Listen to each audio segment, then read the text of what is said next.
Hi guys and welcome to my new tutorial. What we're gonna do today is using TyFlow and its cloth capabilities to replicate a nice animation that I found on Instagram. Let me show you this is the final result, and this is what I found on Instagram, which is really nice. Uh, how do I disable sound? Well, anyhow, you listen to the sound as well. Uh, there's the animation and how he did it. So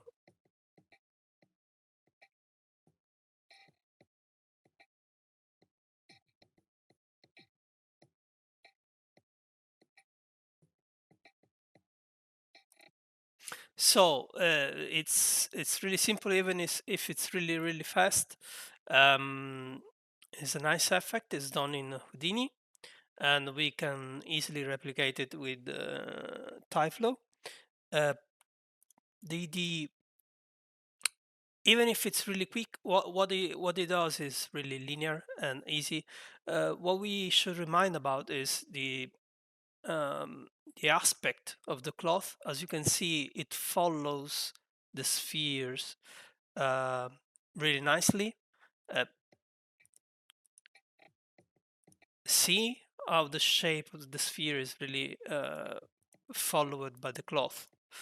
And what it does is quite easy. He creates some spheres, makes them, gives them some noise position, constrains them to a plane. The spheres grow and they collide with the cloth. The cloth is locked on the edges, and that's it. That's the concept um, of the overall animation. And this is what I did. This is my result, and it's quite easy and simple. And we should make it from scratch. So let's reset the scene. Yeah, let's save it. So first thing first, my system unit setup is left untouched. It's the original one, and I keep the display unit scale in centimeters. Um, let's start creating our planes. First, the one where the spheres will be locked in. So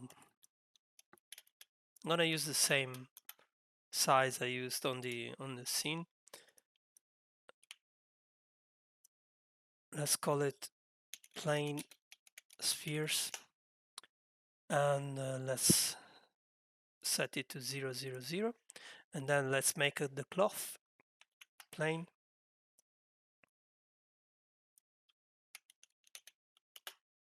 We're gonna make it bigger because the spheres can go to the edge of the plane, but we want the cloth displaced.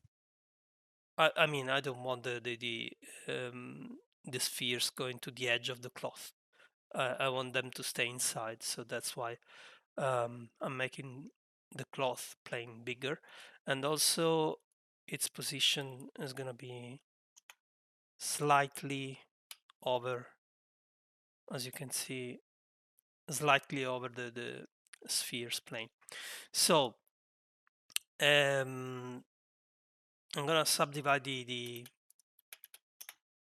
cloth plane. Uh, I could subdivide it more. TyFlow can take it, but in order to make the tutorial, I'll keep it simple, or I should keep on pausing it and wait for the calculation to happen. Instead, we're gonna try to keep it as real time as possible. So I have those two planes, and let's create a TyFlow. Um, let's name it spheres. So this is the TyFlow that is gonna create the spheres that are gonna deform the cloth. Okay, so birth, 20 particles. I right click on the end so it gets to 0. So 20 particles at frame 0. And they're all on 0, 0, 0 right now. So we position them with a position object. And they're scattered on the plane now because I have faces as a location, and we can also add some separation so they get more space between them on the start, like this. Okay, and then we add some force. uh, let's try the 5 and see what happens.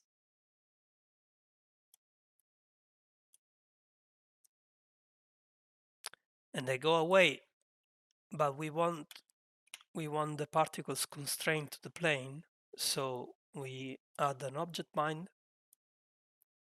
We pick our plane and we lock the surface and we lower the friction to like 5, and then we add a slow operator because the force they add over time, and we want sort of a constant force instead. So slowing down will this is gonna add and this is gonna remove, so it's gonna like be constant over time. So let's check the movement. We could go like 0.8 maybe and lower the scale.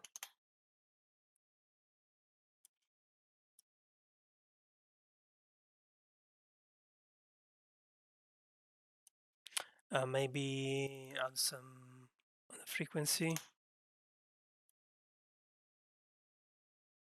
Oh, nice.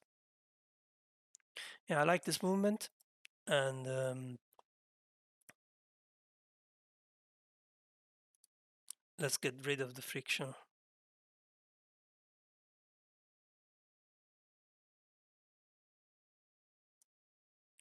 Yeah, maybe we can lower this 0.6.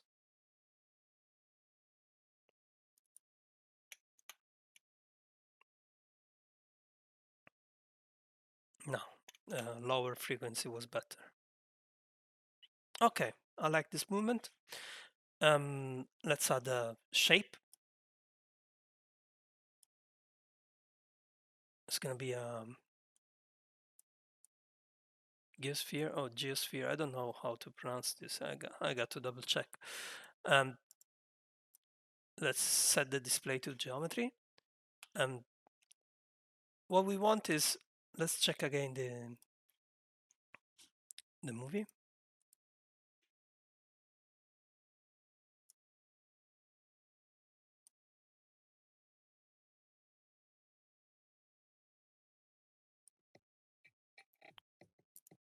So we want different sides for the shape. So we're gonna add a scale operator, set it to absolute and 3000, for example, and a uniform scale variation of 85. Okay, that's nice.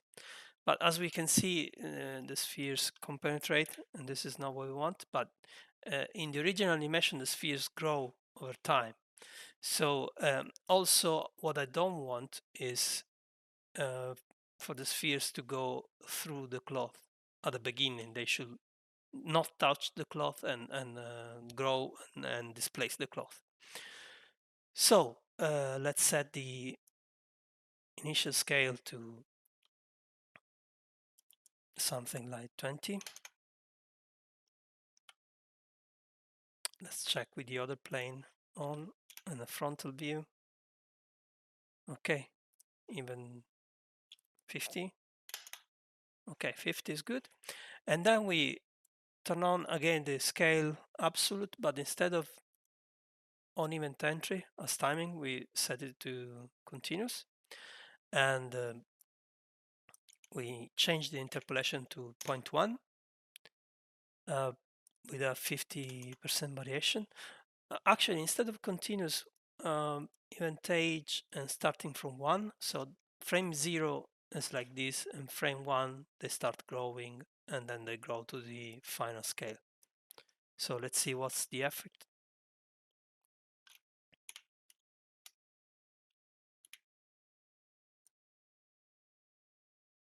That's what we want, but with collisions.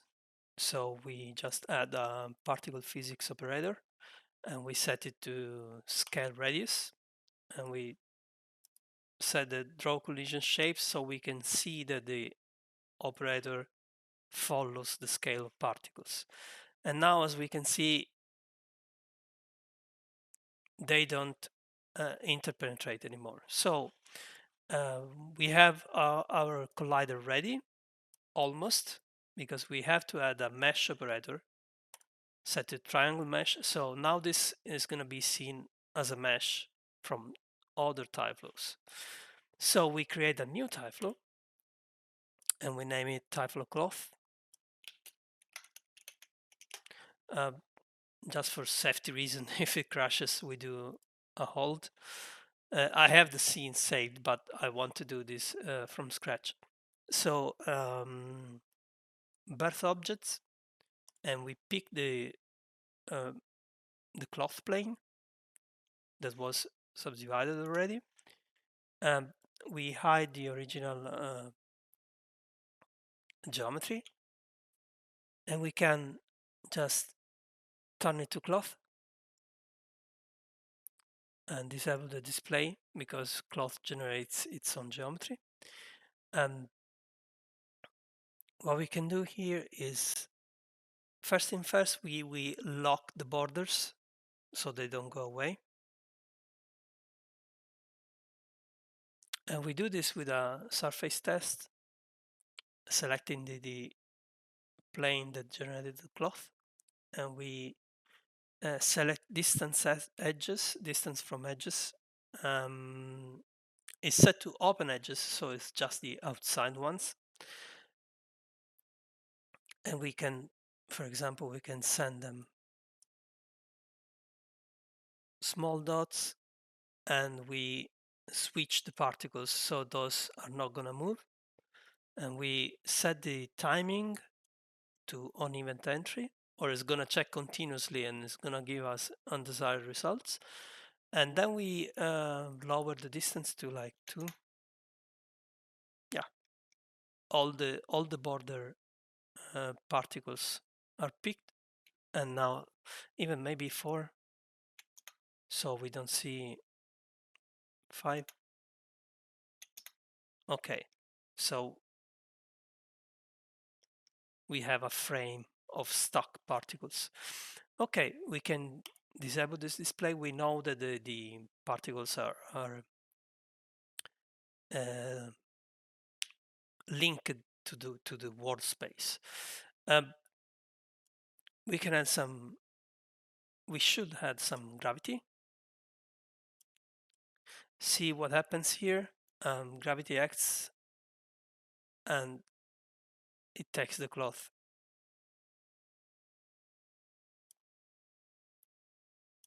So there is a mistake here. We hide this type of spheres. Whoops, that was my mistake because I added some gravity before switching the particles, so they were slowly going down because on the first step they had an acceleration towards the bottom, and then I send them to this event. But if I send them to the event before the gravity, they stay still.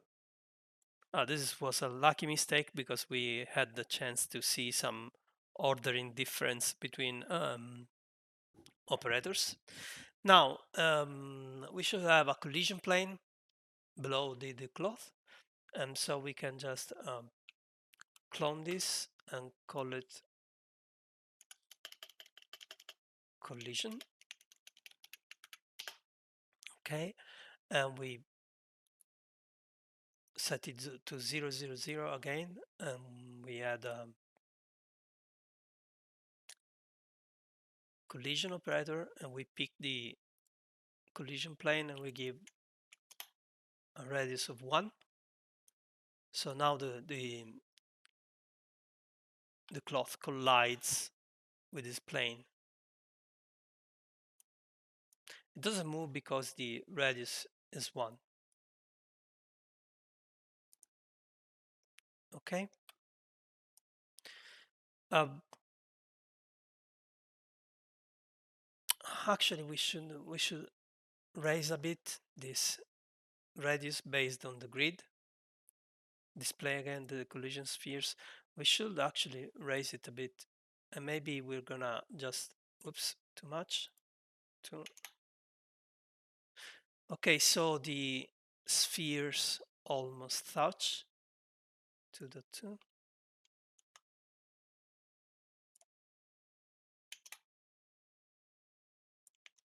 Yeah, to the 4 is okay. And then we're gonna lower this to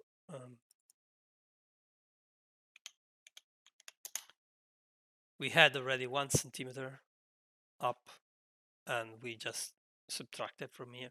So the cloth looks like it's almost not gonna move on the first frame. So everything is set. Again, hold so we don't lose any progress. And we add the other TyFlow spheres as a collision object. Let's see what happens. Let's check the real time is disabled. As you can see, this disaster, and that's because when you use cloth, you almost never use frame as a time step. You lower it as much as needed. Lowering it will make the cloth more stiff, more precise. As you can see, setting it to half frame already did a great difference because frame was doing this mess. Half frame starting to act like we expected.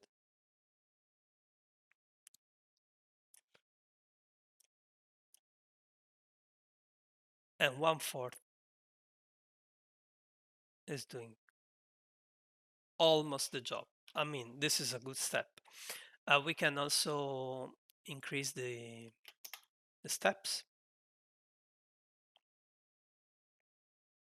Nice. So this is a good start, but we have to work on it. Again, you can do this more dense. You have just to change the values for collision, for the collision radius. As you witnessed, you just display the collision spheres and find the right number. What I do is I let the spheres just barely touch. So this subdivision is just for the tutorial purpose. What we can do here is lower the stiffness, because in the original animation, again, you can see that the cloth, thanks to Ronald Funk, by the way, for the inspiration. I follow him. It's just this is in incognito mode.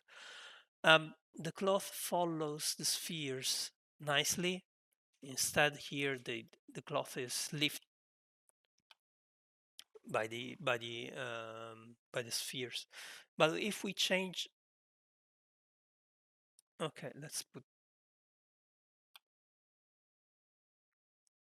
the timeline here, frame 11 or whatever,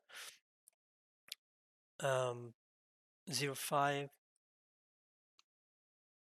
05, and 01, for example, very low values. And as you can see, it follows the spheres shapes way better. Even less, why not? I don't know if there is a limit where TyFlow starts behaving um, not as we want.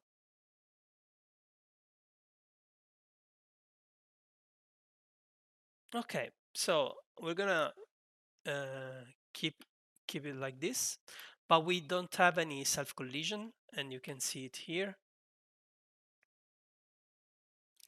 Um, we could use particle physics, but since there is the cloth CUDA collision solver, we're gonna try this.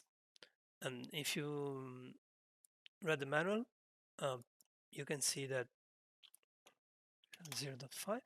You can see that it is suggested to have a self thickness um,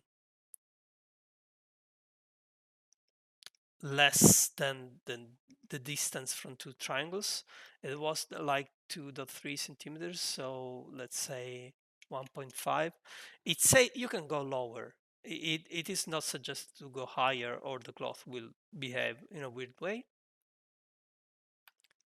Let's check the result. Of course, the simulation would be slowed down, and it can slow down in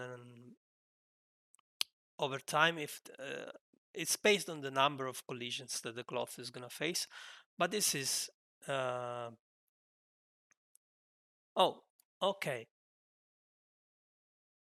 I'm gonna press ask. Okay, this is a problem here, and I swear, I swear it took me a lot of time to understand why it was doing it, and I changed a lot of settings, but it was something really simple. And let me show you what was the problem. Let's disable this flow and activate the spheres again. So now the spheres, they look like they behave correctly and they behave the way that we wanted, but truth is they are not, and it took me a lot of time. Um, we're gonna use the display data, which is the main operator to debug your scenes and display the transform axis.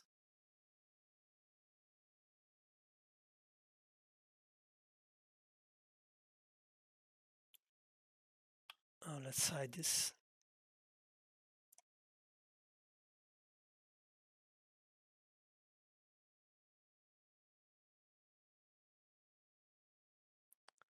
There it is. Check this sphere.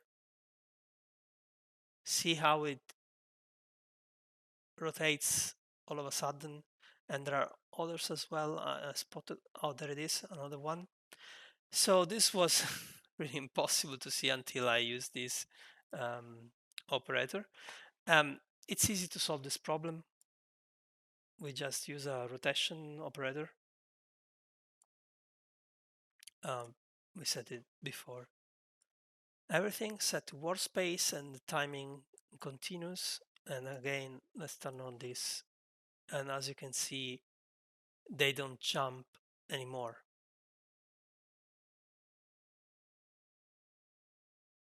Okay, so hide this, show this, enable the flow again.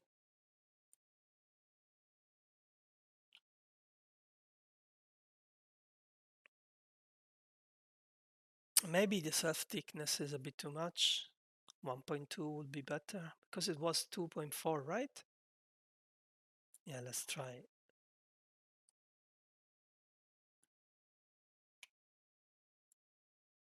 This was 0.1 by default.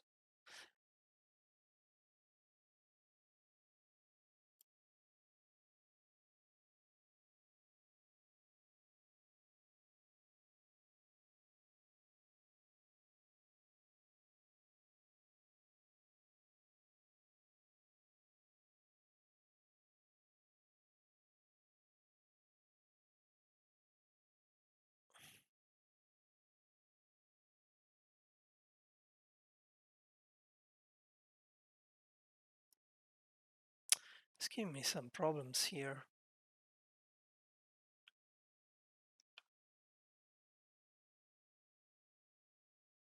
Which it didn't give, by the way, in the original scene that I did before the tutorial. Of course, it has to happen during the tutorial. So let's try to raise the steps. This is gonna slow down a bit, but 15, 1/4, yeah. And let's try this sub-thickness and refresh the simulation. And I'm gonna pause and let it be, it's gonna be slower, so I'm gonna pause and make it calculate and then start the tutorial again.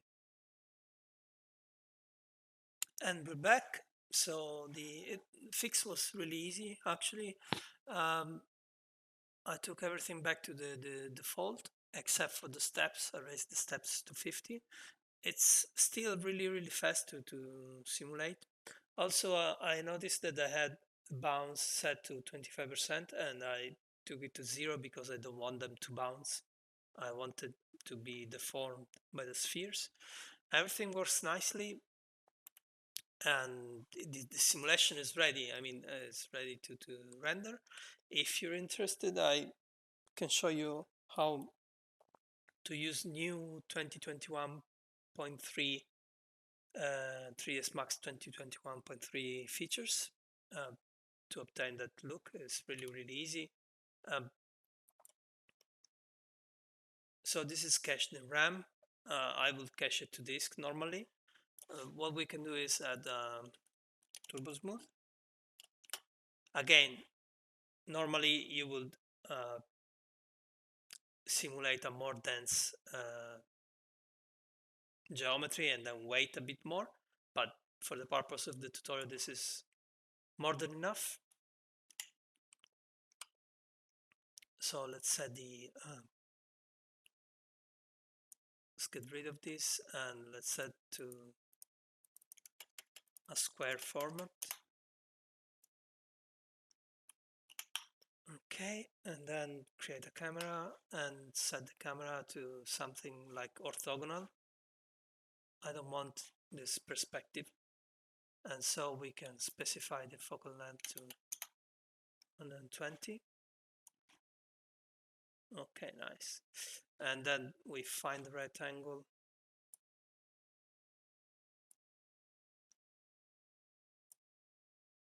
and zoom until the edges are not visible. Maybe some more angle as well.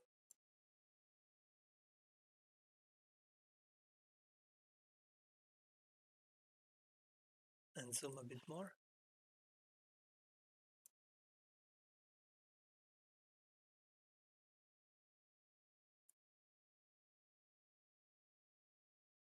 Nice.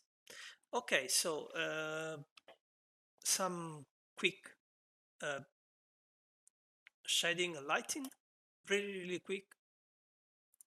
We add an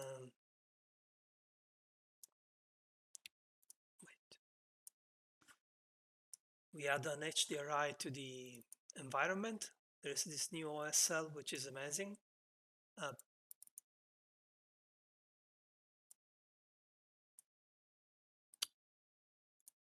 See, you have all the settings for rotation and blah blah, and we set the sorry, the quality for the viewport to high. Get rid of progressive skylight so it reacts immediately. Okay, and then we have to give a material to this cloth, and there is this really nice utility. I already set the let me delete selected. Let me show you how I do it. I have this PBR maps collection that I downloaded during the years, and you just select the maps and then you click on create one material and it creates a PBR material ready for you can use it immediately. Let's get rid of displacement. If you want, you can add displacement. I suggested to use the Arnold modifier to displace this thing and assign it to the selection. Okay, so look, the 3ds Max viewport is really beautiful. Um, we can add a UVWX form and like 3, yeah, 3 looks good.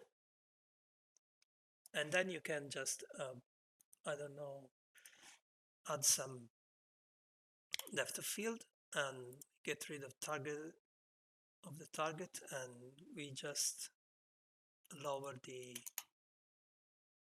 aperture. Look how nice how nice it is. And what I did was I animated it. So let's see, on another camera we can start from, I don't know, far away and get closer. So the last frames should focus here, and the first frame we can start from here, for example.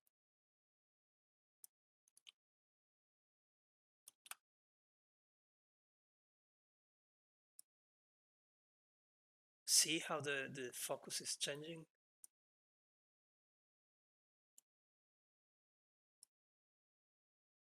And that's it.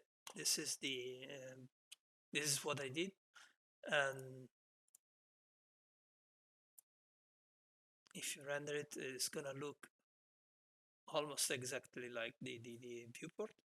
And you can add displacement. You can just add okay, so you can see some grain, but if you want to improve it, you should use the Arnold render view and add some passes here. And for example, in order to improve the depth of field, as far as I know, you're forced to increase the camera samples. And about the displacement, you can add Arnold properties and enable the displacement. But before the oops, sorry, oh, I got lost. Oh, there it is. You should subdivide it, and you can check the number of subdivisions using uh, a wire texture, but let's say 2. Let's pick 2 as a number arbitrarily and see if it crashes my computer or if it works. And then we pick this map, and sorry, I have to enable it, and we use the map, and let's see what it does.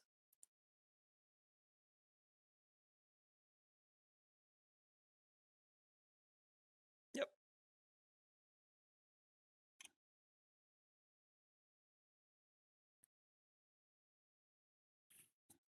looks nice to me.